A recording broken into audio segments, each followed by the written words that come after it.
Okay, so now that we've filled up our tank, consolidated the sample, had a pore pressure of 0, now we're going to run the test. So first thing you want to do is make sure you have all the valves in the correct open or closed. So you're going to have your effective pore pressure, effective stretch transducer open. You're going to have both the consolidation lines closed, and then you have the middle one open, and then of course the cell pressure line open. Okay, so we're going to go over to the screen over here.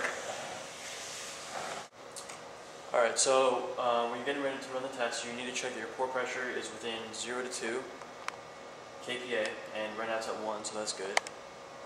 Okay, so our cell pressure is 25 kPa, which is what we want. Okay, so now we're going to turn on the pump. Okay. So we turn on the pump, and then we're going to lower our piston so it's almost touching the other side.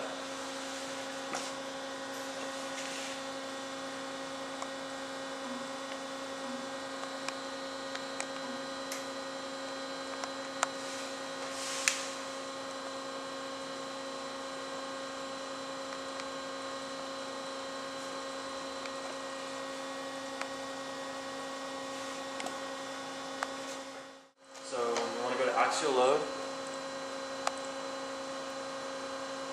and you want to set that to 0 through the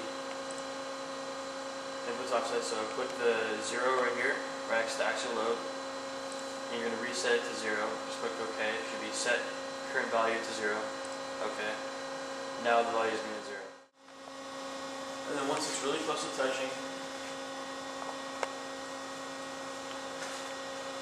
I'm just going to screw on the collar over here.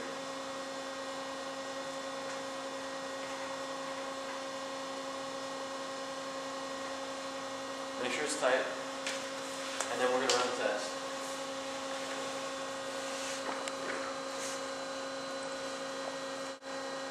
Check your pore pressure again just to make sure that's between 0 and 2. And then you are ready to run the test. So projects, and then we're doing, go on the project file that you're going to, we're doing levy triaxial. So double click levy triaxial. And then, I mean, you know, I'm sure, depends what it's going to be like, but for us, we're going to click 1. And then you're going to do a new specimen, so on the top left over here. And then you're going to input the data that you have collected from before. We've recorded the dimensions of our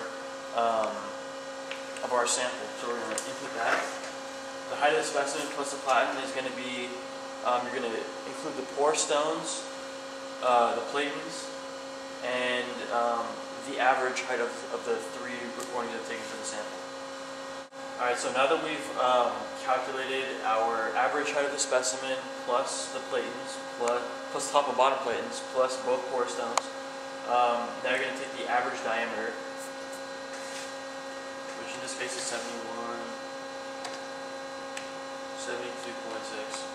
and then you don't even put any of these, and then for the type we put silt, and then press OK. We are doing a dynamic triax. Double click that. Double click the dynamic tester.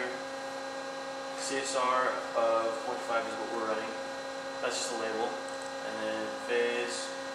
We're doing 35 seconds. And double click this one over. Double click the top one. And then 30 cycles. So we're running 30 cycles in 35 seconds. Okay, okay, okay. This is just all to make sure that that everything's properly set. Okay, and then okay again, and then press execute with the 2 little caret thingies. Skip.